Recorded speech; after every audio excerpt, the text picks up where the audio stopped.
Guys, in the world of real estate and real estate investing, there are a ton of ways you can do deals, right? There's a traditional way of just listing a property on the market with a real estate agent. There's the buying properties cash model. There's the novation model. There's a whole bunch of models, right? But out in its own little corner, there's a group of models and strategies.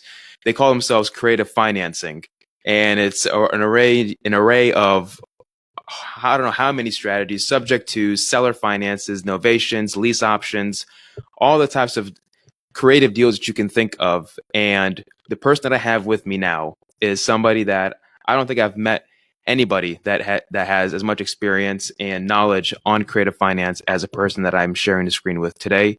It is my good friend Trystan Trenberth. Trystan, how are you, brother?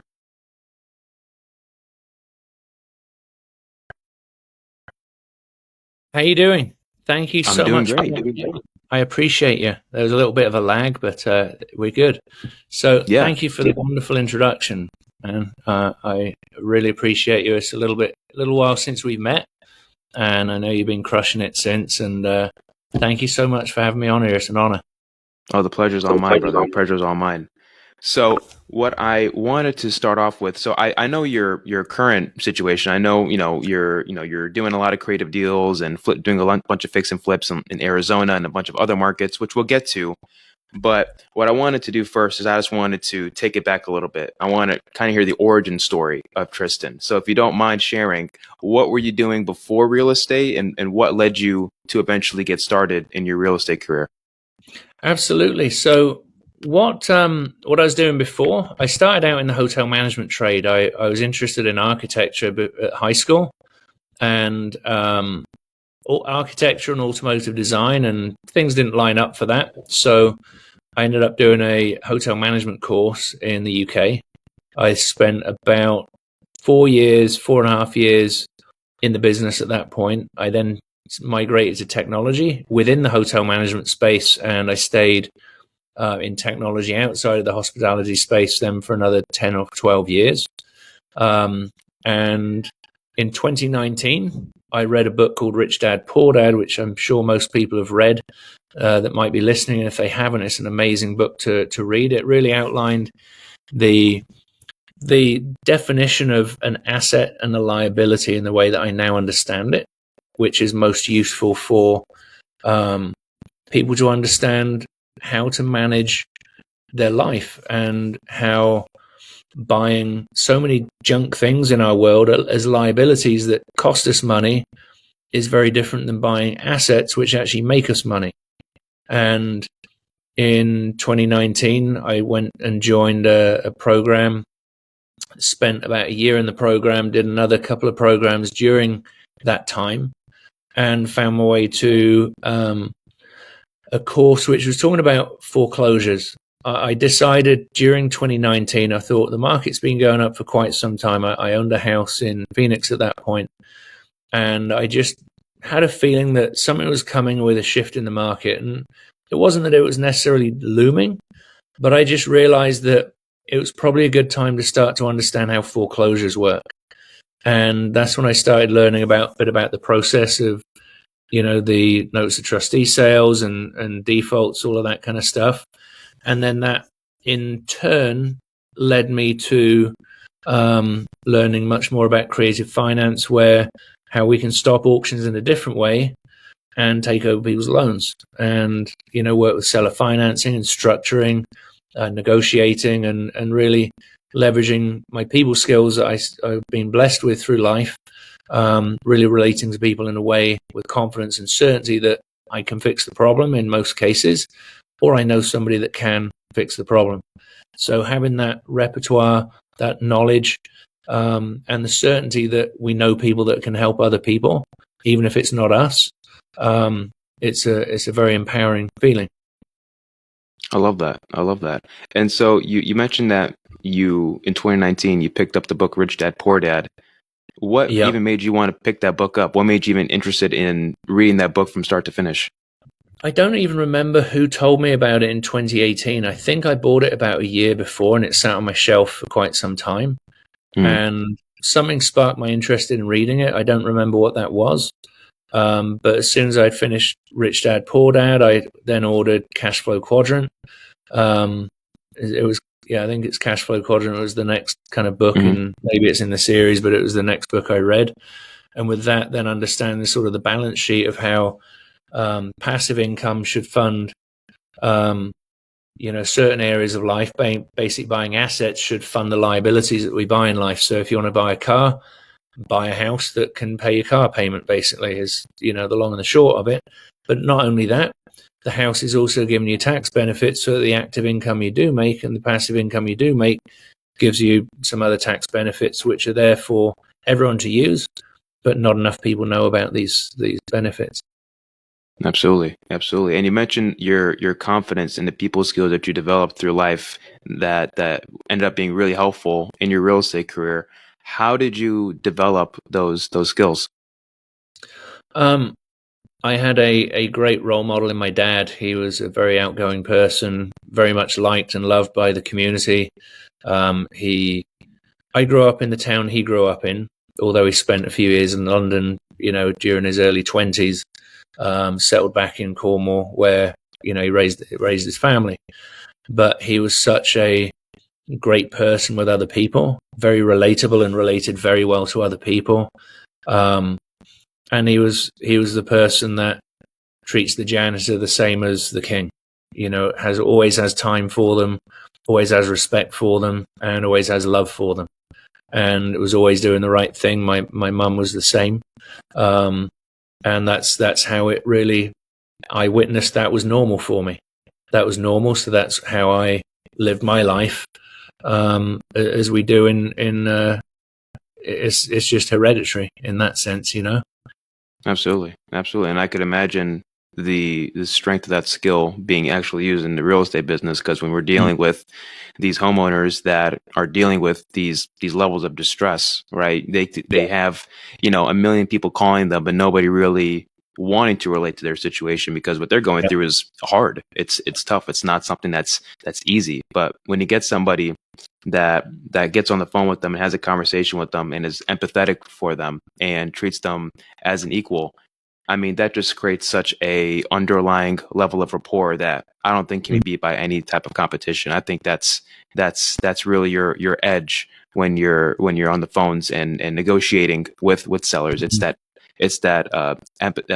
empathy and that underlying rapport that you build just from being personable, really. I mean, it's not like there's a skill that can really teach how to do that. I don't think you can really teach how to be empathetic. There's no course that will ever come out that'll teach you that. That's just something that you have to, look within for and find it within yourself. And once you have that, it's very powerful the impact that you can have on people's lives with that approach. I think in 2009, my home was foreclosed. I moved to the UK with work and my dad not being well. And it was, of course, the time where I couldn't rent the house for the value of the mortgage, because interest rates were kind of like where they are now, a lot higher. So I wasn't able to rent the property. I wasn't able to sell it because, the inventory was so high, that I now have empathy for these people that are losing their homes. And I can say, listen, I lost my home. I decided when I got into real estate a few years ago, foreclosures were somewhere where I could add value, because I'd had the experience, and I can try and help other people avoid that if they're willing to do that. And the compassion of where people are and meeting them where they are is very different in the way different people operate. Some people, they're in it to make money for themselves. Yes, there's money that needs to be made. There's a value exchange of, if I can do this for you, then this is what I would like to benefit from the situation too, and just be transparent and honest about what's going on, so that we can then be on the same playing field. I think often people are trying to hide things from people and pull one over on somebody, even though it might not be terrible, but it's when something unexpected happens, that's when people get fearful and they start trying to sell to somebody else that they don't see things happening the way they expect. It's just outlining all of those steps that you feel are the way forward and keeping them appraised of anything that changes along the way. Absolutely. I love that. I love that. So talk to me about your first deal. So you said that you went through some mentorships and some courses, and Yeah. how did you actually get started taking action, and what eventually led to your first deal? Tell So me that whole I story. started taking action. I met a guy called Jason Palliser who does the 2-day blueprint. He teaches about 40 or 50 now different methods of marketing. And the one that I picked up on was tax liens. Now, the tax lien, there's a couple of different strategies that you can use in tax liens. One of them is to look at buying them, sitting on them, basically paying the county for somebody else's tax. And when they auction the lien, it's an unusual situation in an auction sense because look at Arizona, the maximum interest rate is 16% that you can collect interest on a lien. But when I bid on it, I say, right, I'll take the lien at 16%. You come along and say, right, I'll buy it, but yours is now at 15%. So everyone's incrementally going down 1% on what the interest is they're going to collect. So the strategy is either collect the interest when they get paid off, or you could potentially foreclose on them here in Arizona if they don't redeem them, pay them off within 3 years. Excuse me. The strategy I'm following is not buying them, but it's just contacting the people that have got liens that are 3 years old that may be foreclosed over the next, 3, 6, 12 months and offering them help of, do you need some help? Is this something that we can, do you need to sell your property if you can't pay your lien? And that's exactly the mailing campaign that I did with my friend Grayson. And we got one deal out of a campaign. There were 18,500 tax liens sold during 2017. We did the marketing in 2020. So we extrapolated those that were still owing tax, which meant there were 2,500 postcards to send instead of 18,500, which saved a lot of money. And then we had people respond to us, and we got one deal out of it, which was a lady that had a piece of land. She owned a house not too far away. Her husband had died, and it was a great learning lesson because there was probate involved because there was a deed there were 2 deeds issued on the property. One had the right of sole survivorship, which was issued when the seller financed it from the seller in the 50s. The second deed was issued when they paid it off, but that didn't have right of sole survivorship, which means that the surviving party would receive the land. But because the original deed was issued, the second one was moot. But there was also there was tax on the property. There were squatters. That was another early experience that I've had. They experienced it all.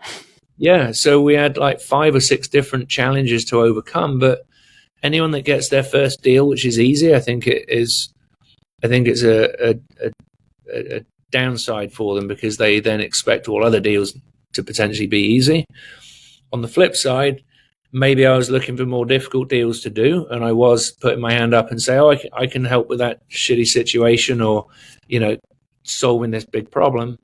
And that also reduced my deal flow as well. So there's a balance between getting the deals done, getting involved with ones that make sense, and making sure you're clear on what the mutual benefit is for you and the seller at the end of the day, rather than, just me capitalizing or, doing something for free, which I've helped people for nothing, of course, a lot of times, but there wasn't anything that could be done for them. It's probably more advice than anything else, But right. I've also told people selling your house isn't the best option either.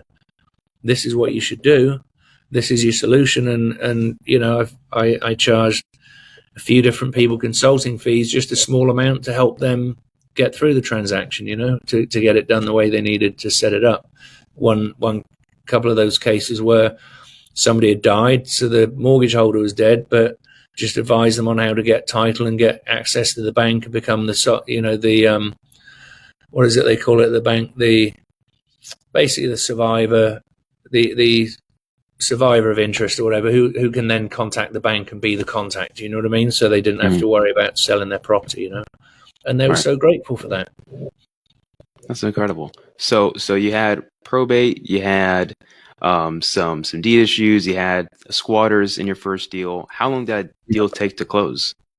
I think we contracted in April and closed it in December. So it was quite some time. We had another deal under contract and we got a memorandum filed on it, but the memorandum only showed up through the recorder half an hour after the other people closed on it that came and bought it under us, basically. So your first deal took you like 7 months, pretty much, from contract to close. Yeah. Wow, that's incredible. And what did you end up making on that first deal? It was about 35 grand between two of us, less the cost of the campaign, which is about 5. And, they're kind of intermittent in the beginning. You get one deal and it's like now you're chasing after the second one. I was trying to juggle other opportunities, but it was quite some time before the next one came along, So it's good to bear that in mind as well, Right. Well, 35 grand on your first deal. I mean, even if it takes you 7 months, that proof of concept that, wow, I just learned this by myself, put it into action, and went through all these hurdles, and bam, 35 grand at the end of the day. I mean, that's quite a start to your journey. So, what were some of the challenges you had going from there? So, moving on from there, I had a day job at the time. I got laid off about a year, probably a few months after I closed that deal. So I didn't have anything coming in for quite some time, and having a day job, I didn't prioritize so much on the marketing side of the real estate. Through the previous mentorship that I was in, it didn't seem to be that hard to get deals, and I didn't put much effort into it, thinking should have been easier. So it was kind of a learning lesson as well. Balancing kids, job, trying to be in real estate more than my day job, but I had to do more in my day job to make sure that stayed in good standing. But then I had the blessing of being laid off in 2021, and that freed me up to be in real estate full time. And it's not been a breeze since then, but it's been a journey of building relationships more deeply, learning, taking some lessons, and developing the business slowly, and pivoting when things change, and staying as consistent as possible in certain areas. I love that.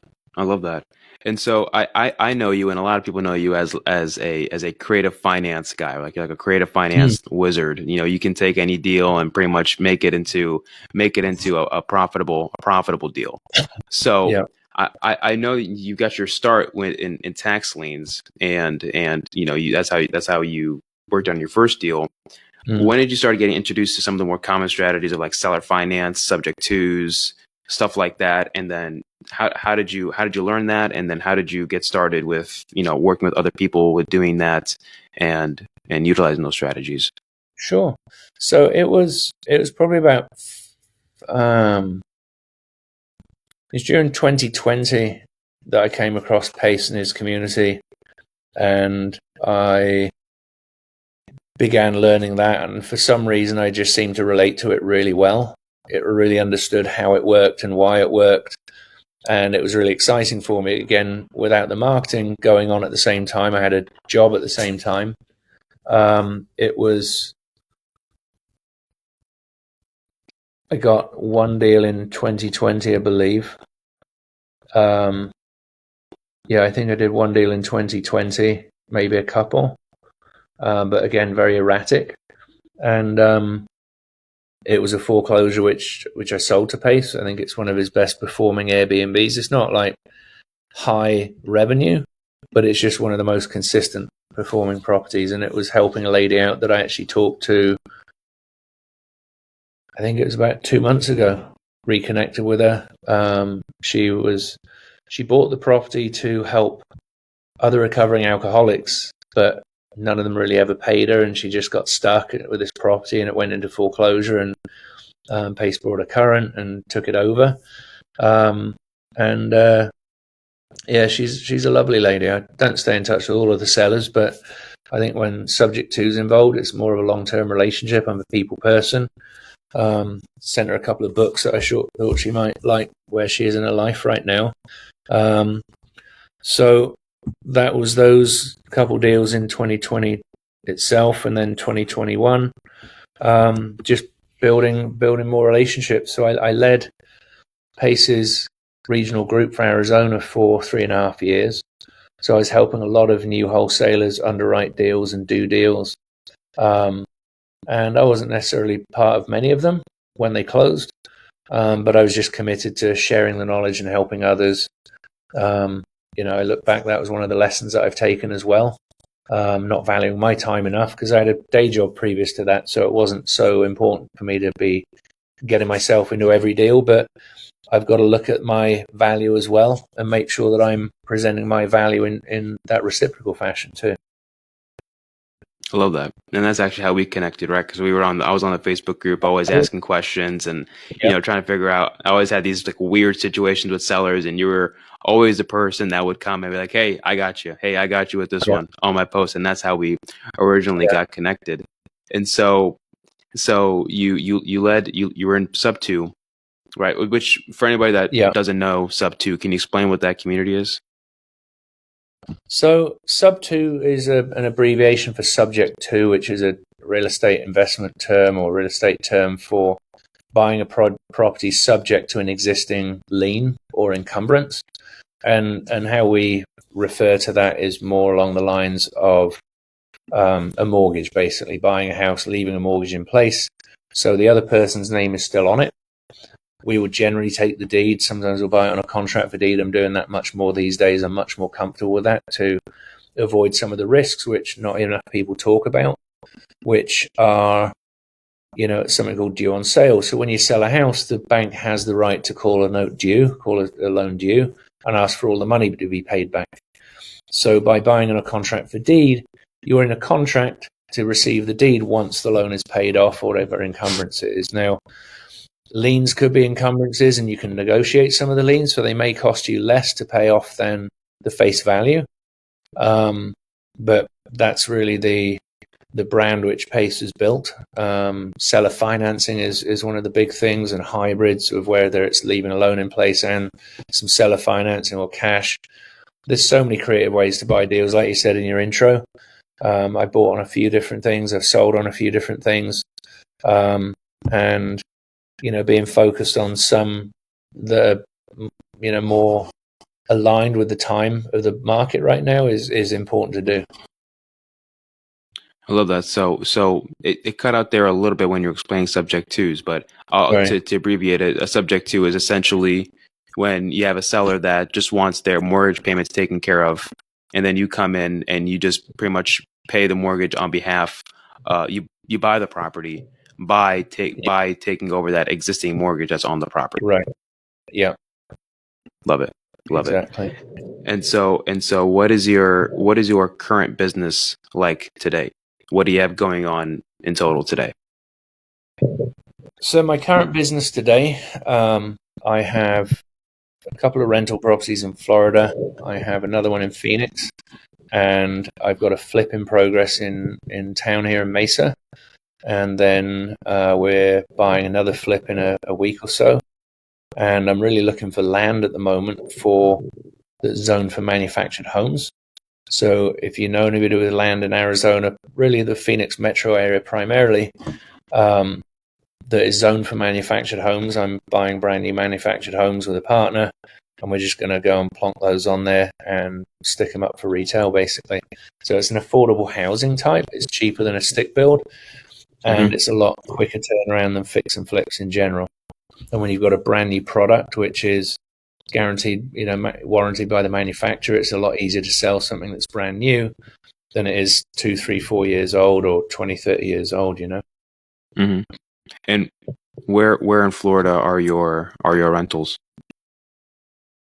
They're not too far from Gainesville. It's a smaller town, Ocala. Yeah. Nice. So you have some rentals in Florida, some rentals in Arizona, and what you're currently focusing on right now is just building or putting manufactured homes on vacant land. Yeah. And so with these pieces of land, are you buying them cash or are you only buying creative? We're buying generally cash, but if we can get a creative deal where we can put some interest in somebody's pocket, we're happy to do that as well. They would need to subordinate to second position to the lender on the manufactured home. Cash is generally the way we go, but we always want to have the deed. We want to have full control of the property. The other thing I'm doing is looking for rental properties which will allow us to do the pad split model, where we will convert family rooms into a couple of bedrooms generally, and maybe make a 5-bedroom house into a 8 or a 10-bedroom house and rent by the room. We got one of those in Phoenix that we're running. It's not really cash flowing yet. We're just in the process of getting the garage converted, and then I've got a partner in that one. I've got a partner in the Florida deal. So 2024 is the year of collaboration and partnerships. They're really so powerful, and it's really the cheat code for moving forward and scaling more quickly. Leveraging my time for what I'm good at, leveraging somebody else's time for what they're good at, and everyone takes less time to do what needs to be done, and allows more time to be doing what we love to do. I love to hear that. Yeah, I mean, just leveraging other people's time and just making sure that you focus on your core competency. Yeah. I had a quick question about the properties in Florida. Did I wholesale you one of them? I think you did. Yeah, that was. Because I remember we did a deal there. Dan Ritz. That's the one. Yeah, exactly. I thought it was. That's cool. Yeah. Yes, it is that one. Yeah. Awesome. Awesome. For those that don't know, so my main market is Toledo, Ohio. But I had a sub market in Florida for a while that we were doing some marketing in, and that was actually one of the deals that I had sold to Trystan, and it's cool that he still holds it to this day. That's really cool. Hopefully performing well. While we were talking, I was looking in my records, and it wasn't under my JV thing because it's moved over to the partnerships folder where I've got partners on the deals. So I thought it was. Yeah, that's cool. That's cool. So talk to me a little bit about scaling. I know you mentioned partnerships. I know you mentioned leveraging your time for what you're most good at. But throughout your 4 years of being in the industry, what has been your takeaways in trying to scale your portfolios, your flipping business, wholesaling, creative, the whole nine? What have been your takeaways as far as how to scale in real estate? So the last year and a half, coming up for 2 years, hasn't been great for flipping. I haven't really done very many, and the ones that we have done have exited well below $10,000, and that's again split with a partner. So I think we made $2,500 on the deal we put $102,000 into, and it was a pretty poor year and a half. But it's really finding the right people that you're kind of in alignment with, that you have.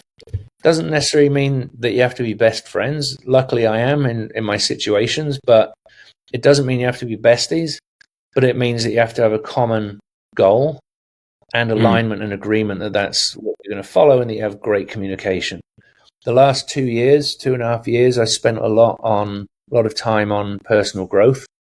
And that is one of the key things to getting to me where I am today for 2024, the year of collaboration, where working with other people, getting outside your box, letting go of fear of failure. That's another big thing.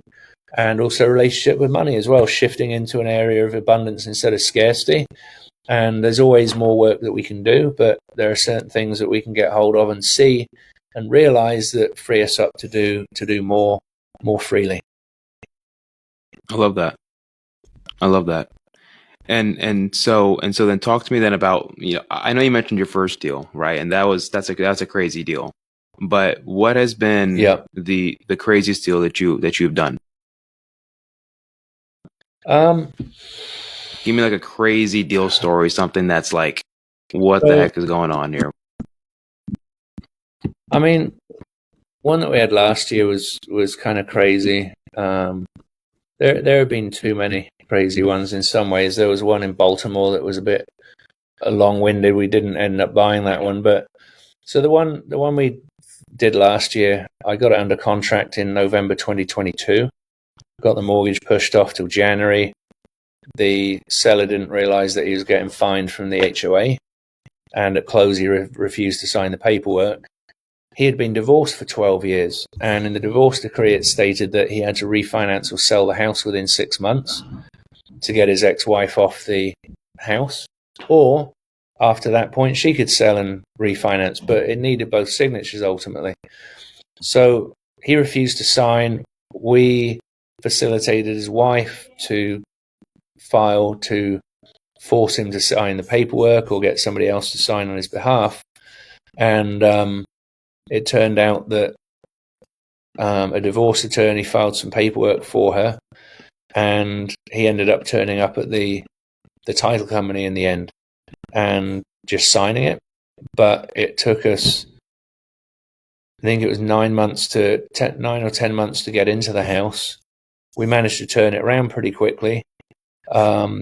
But obviously he wanted to stay in the house for 30 days, and he was in there 45. We had to go through the eviction process.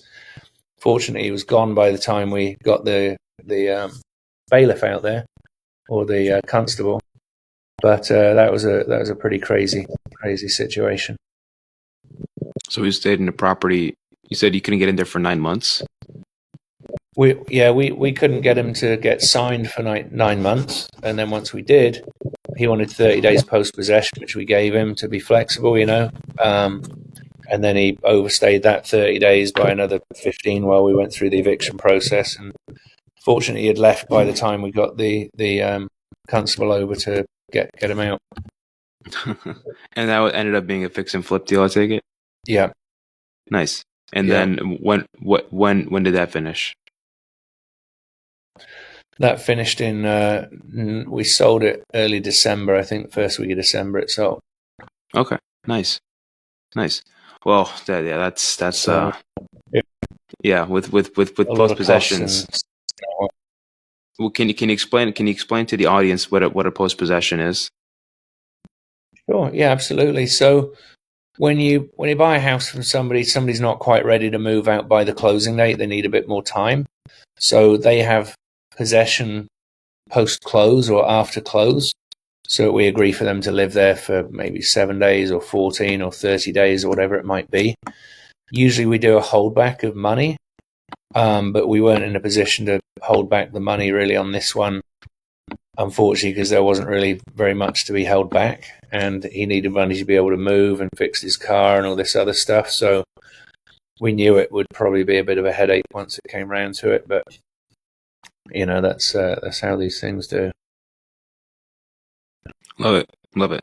And so, if there was a failure that you can go back and look back on and be proud of, or like your most interesting, most memorable failure in the business, what do you think it would be? I lent $20,000 in 2022 to somebody, and I didn't underwrite the borrower enough, or sufficiently, or do enough due diligence, and I didn't check there was a payoff date on the promissory note when I approved it.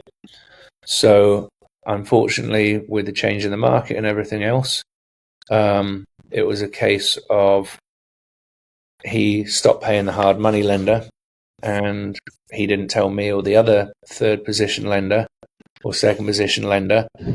So the hard money lender then started to charge 29% penalty interest, which is quite normal, when people are late paying. And they gave him a lot of chances, but he didn't give us the communication. And me and the other lender could have potentially taken on the payments when he stopped in exchange for more of the deal to save his butt, but he never had the courtesy or the professionalism to tell us. And we lost all of our money in second. I was in third, and the second position was also in fourth. So we lost all of our money. But it's ironic that I know the president of the bank that foreclosed, and we're really good friends. So it was a learning experience, and thankfully it was 20,000, not 200,000. There we go. That's a positive way to look at it. And was that for a private money loan, like locally in Arizona? Yeah, it was a local one in Arizona. It was quite a nice property. They did a good job, but if they hadn't invoked the 29% interest, they did have a full price offer, but because of the penalty interest, there wasn't enough spread. And we'd asked him in August or July or August when he was going to list it. We said, just drop the price on it. Just do not quite a fire sale, but just make sure it's cheaper than everything else so it sells quickly. But he was just after that cash. He was after the profits. And he didn't get any profit, and we didn't get our capital back. So, man, that is unfortunate. And what was, I know there's a lot of lessons to be learned there, but what were some of the lessons that you would learn from that, in case there's somebody in the audience that wants to lend money or is in a position where they're about to lend some money? What would Trystan tell them? I would tell them, make sure that you've got a payoff date, so that if they don't pay you back, I could have maybe started the foreclosure process instead of the hard money lender. And then I would have been in the position to negotiate or, work with people. And make sure you vet the person. I thought I knew his name more than I actually did, and it seemed to feel good to me, but I hadn't checked more of his experience. I'm not saying he'd, been in that position before. He may have passed that litmus test, but I didn't do more diligence, and that was one of the reasons for the lesson. And so then tell me about your why. Why do you keep going? What's your why? It's all about the experience of life. What is it that drives us, and what is it that we enjoy doing, the people that we enjoy around us. And I've got two beautiful, very talented rock star children. They are part of my why, and I'm part of my why, which is just enjoying the relationship that we have as it evolves. And, there are roller coasters along the way there, and just enjoying the beauty with compassion of people, including ourselves, and just enjoying travel, jumping out of airplanes, just being around people and things that bring you joy, and, giving to other people, whether it's time, money. I mean, it's not about money, but the more money you have, the more options you have, and the more impact you can make in the world. One of my passions is teenage mental health, and I'm helping a friend put together the framework for a documentary on mental health this year. We don't know what the topic is quite going to be yet, but supporting her to raise in excess of $250,000 to create the documentary, focus in on the area of mental health that we're going to be focused on and highlighting. That's part of my big why is impact. I love that. So it's not just about, like I said, not just about the money, right, or the amount of deals you do. If you're doing all of these things right, the money follows. And the money hasn't fully followed yet, but I'm doing more things that I enjoy for the right reason, and the money's following along at the pace that I create impact around me. And so this leads me to my next question. Say you have somebody that's just getting started, right? And they're doing all of the right things, right? Yeah. They're having good quality conversations with homeowners. They're doing all the right steps, right? But they're just not seeing that success yet. Let's say it's been 6 months plus, that they've been going on in this journey of getting their first deal. We've always got to be working on ourselves in parallel to working that goal of getting their first one. And that's what would you recommend? What would your one piece of advice be to somebody like that? So make sure that it's not about the money. It's about the experience of helping the person, what you can learn to help more people and help that seller help themselves. And when you go there, that you don't have to get the deal. It's not a need to get the deal, that you would like to get the deal if you can solve the problem in the way that the problem needs to be solved best. Or if you can't solve the problem, call the Mihran or the Trystan or whoever it is that is in your relationship database. Build relationship capital around you. People will help you, and you can learn from those experiences. That's, the first deal was a collaboration, 50-50 split on that. And there wasn't a lot of input that Grayson needed to do in some ways, but there was so much input that he gave to enable me to get the deal done. So I look back and it wasn't much work, but I look back now and work that I've helped for other people. It's not a lot of work, but it's the experience that's the value. There's got that story about the plumber comes and fixes the hot water heater, and he goes and looks at it. He's looking at it for about an hour or 10 minutes, whatever it is. The owner of the house is next to him. He gets his hammer out and just taps it right on this spot. gives the guy a bill for $900. $900 for tapping it with a hammer? He said, well, tapping it with a hammer was only $10. It was the $990 was the cost of the experience that came with it to know when and where to tap the pipe. So, giving things away isn't giving things away. What are you gaining from sharing and collaborating on these things? There's much more in collaboration. We get further together than we can alone. Mm-hmm.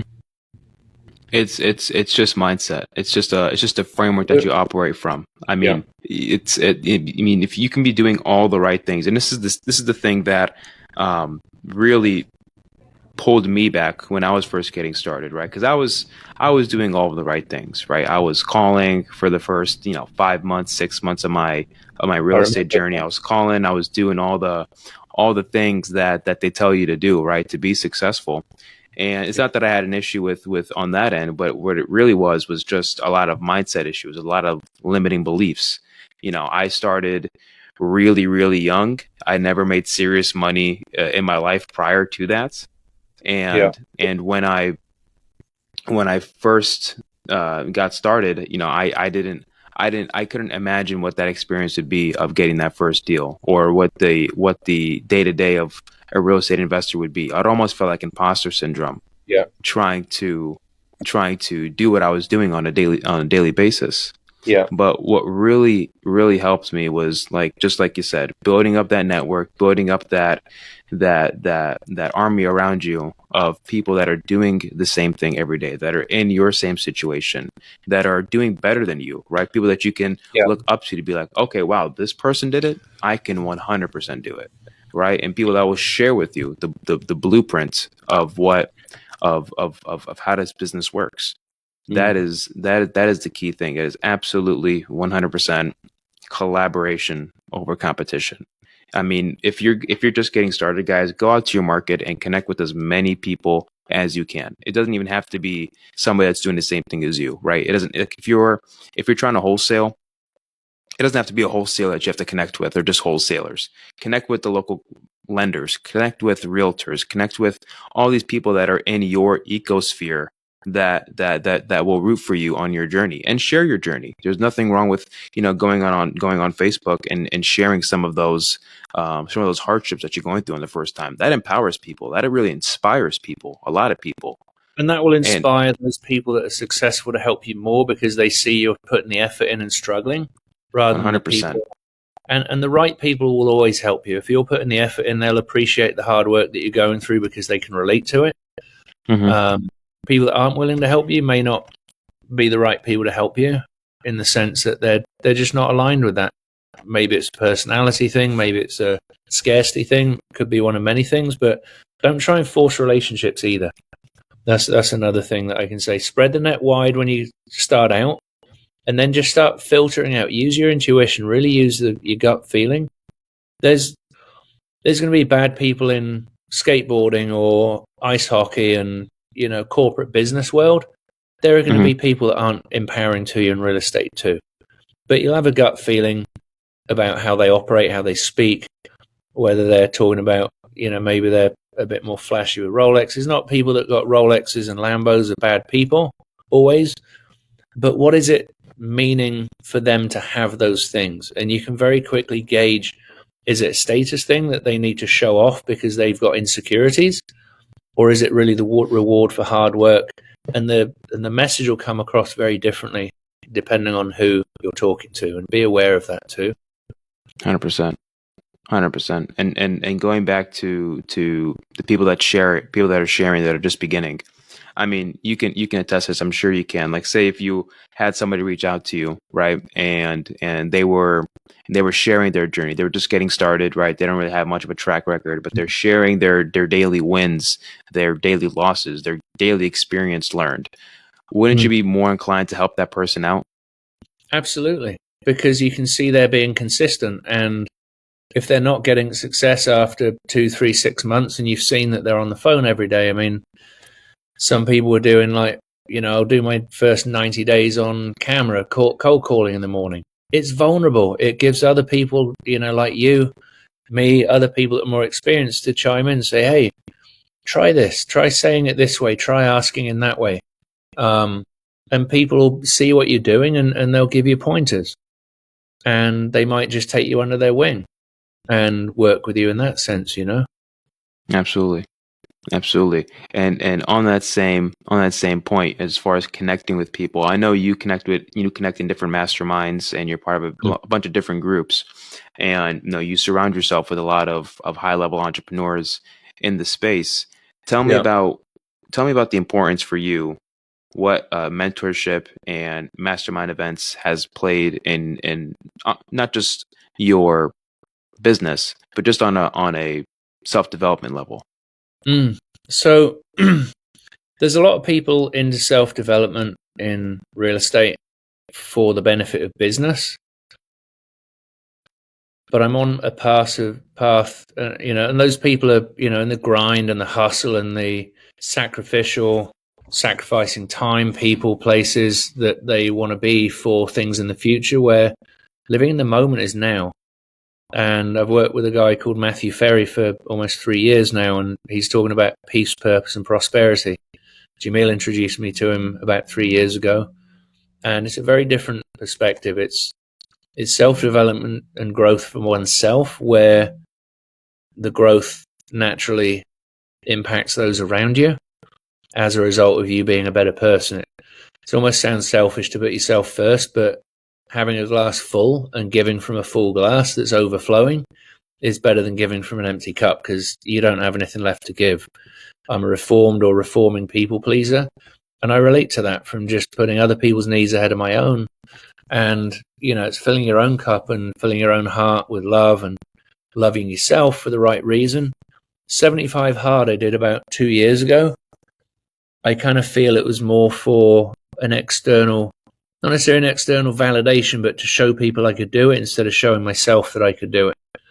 And, I've fluctuated on weight. I'm happy to share, life's been a journey, and there's different stresses and strains. And the reason that I'm doing things now, I've dropped almost 28 pounds since December, is because I'm doing it for me, to be more present with myself. And I'm seeing much more of a benefit mentally and healthily from doing it that way, with me as the focus, instead of for a girlfriend or for social media to show that, hey, I'm taking cold plunges every day, or whatever it is that people are showing off.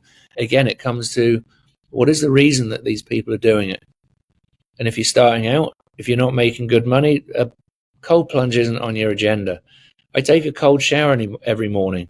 It's not 45 degrees, but it's a cold shower, and it's the habit and the consistency of doing it. That's more important to me right now than going and buying a cold plunge. Will I buy one day? Maybe. But look at what we're doing and why we're doing it. And the consistency of doing something is more important than what we're doing for the wrong reasons. Does that make sense?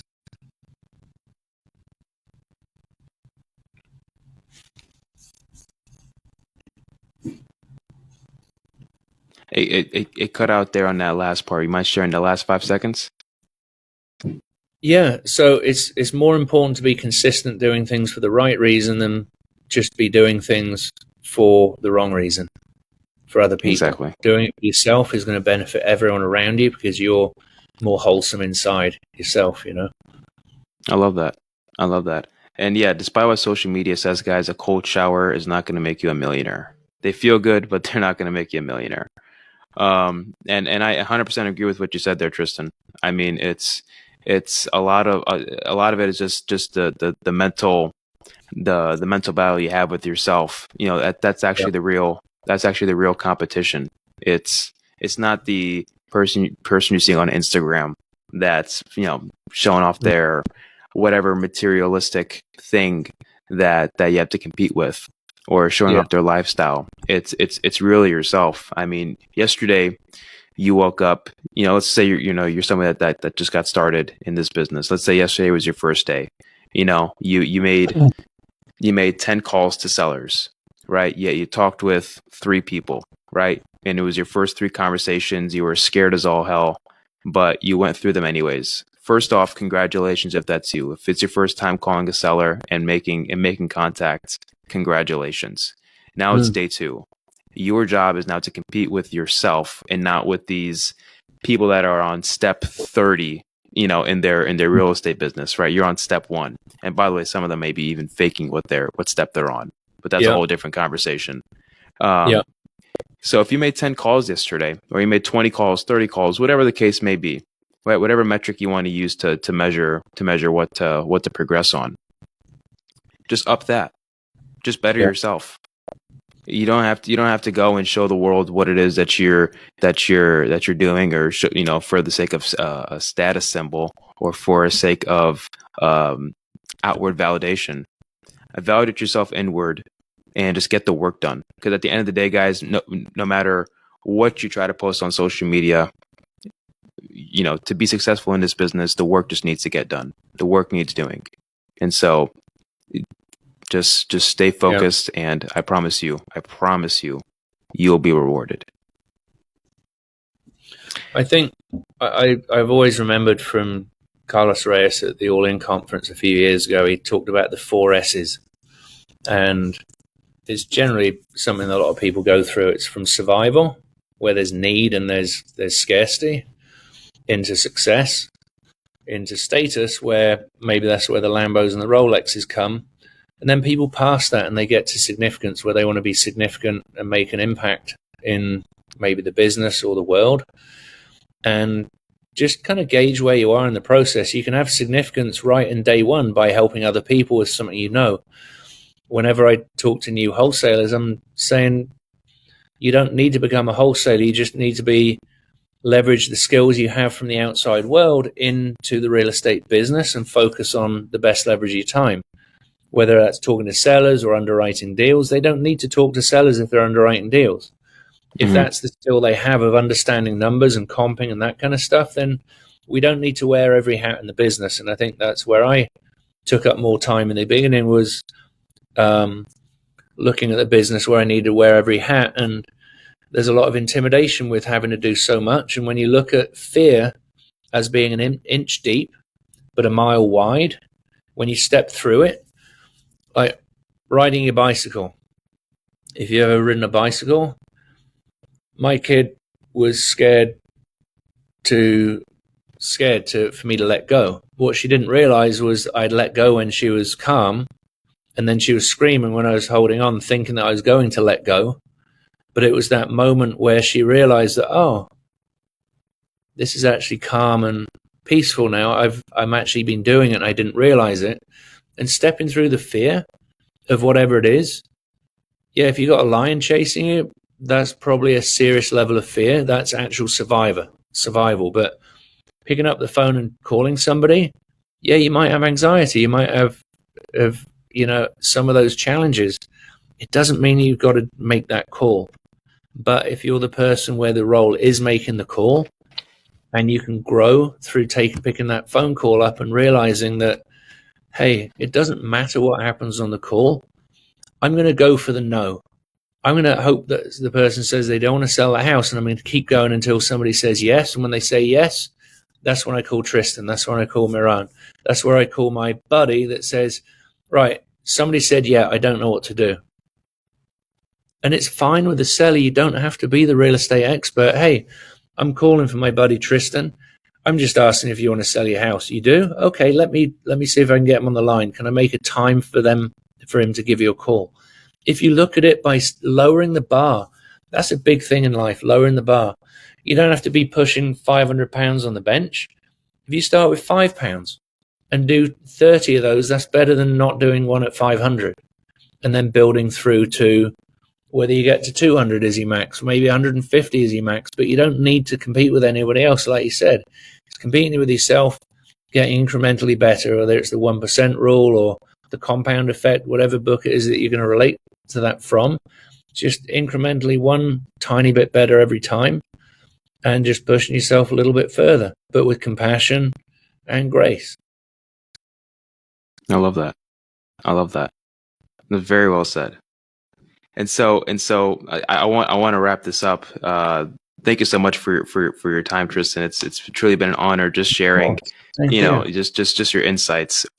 your goals moving forward. You touch base a little bit about them. I know you have either your mobile home projects going on, Yeah. and you have your flips and your rentals. What other goals do you have for 2024 and moving forward?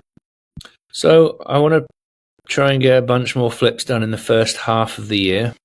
Mm-hmm. I don't know where the market's going to go later in the year. We'll just gauge that as the summer comes along. Presidential election years can be a little bit dicey, I've learned. They can go really well. Sometimes they don't go so well. So that'll be the first half of the year. But between now and the end of the year is just acquire more cash flow through collaborations where find private money partners that will become part of an LLC. They'll be part owner of the property. They'll bring capital to the table that I'll give them, plenty of depreciation, make sure they're taken care of, and just grow cash flow. Because cash flow is a season of life where you need some active income to be able to really acquire some of these properties, but collaboration is the cheat code. So I want to really get to a level of cash flow where I don't have to do work as it's normally known. I will, but I've got sights on traveling to Southeast Asia for a couple of months at the end of the year. I don't know when, for how long, but I would like to use that as a goal. There's no bad goals, it's just bad timelines. So it might take longer, it might happen sooner, who knows, but just looking to make sufficient cash flow to, or exceed a certain amount of cash flow so that's a possibility. I don't have to worry about, having to work every day if I don't want to, Yeah, I love that. Any last words for the audience? The answers are all inward. We can always go and ask other people for help for ourselves, and I'm talking about more personal growth stuff. There's a lot of books out there. It's good to get a read of different ideas, but the answer is always on the inside. A book that I read called Siddhartha last year was a damn good book, where there were two Indian guys that left with the Brahmins. I can't remember, the shaman type people, went on their wander for a few years and then came across an enlightened one.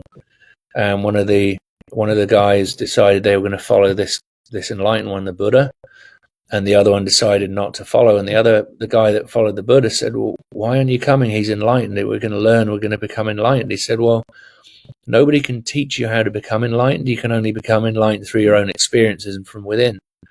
So using that same analogy, you're always going to have the answers on the inside, whether you're avoiding conversations with yourself, sitting down quietly.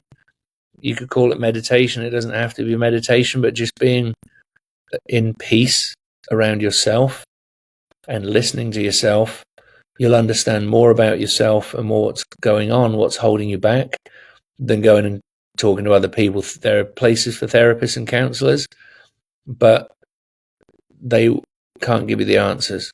They can only guide you to the answers. And on a more spiritual level, that's sitting with yourself. That's embracing yourself, having compassion for yourself, of, whether it's trauma you went through, whether it's trauma you caused for somebody else that you're not at peace with yourself for. And it's just understanding yourself to a much deeper level than some people are willing to do, because it's uncomfortable. I love that. Trystan, it was great having you on the Real Tales podcast. Guys, thank you so much, and I will see you guys next week. Goodbye. Thank you for having me on. I appreciate you.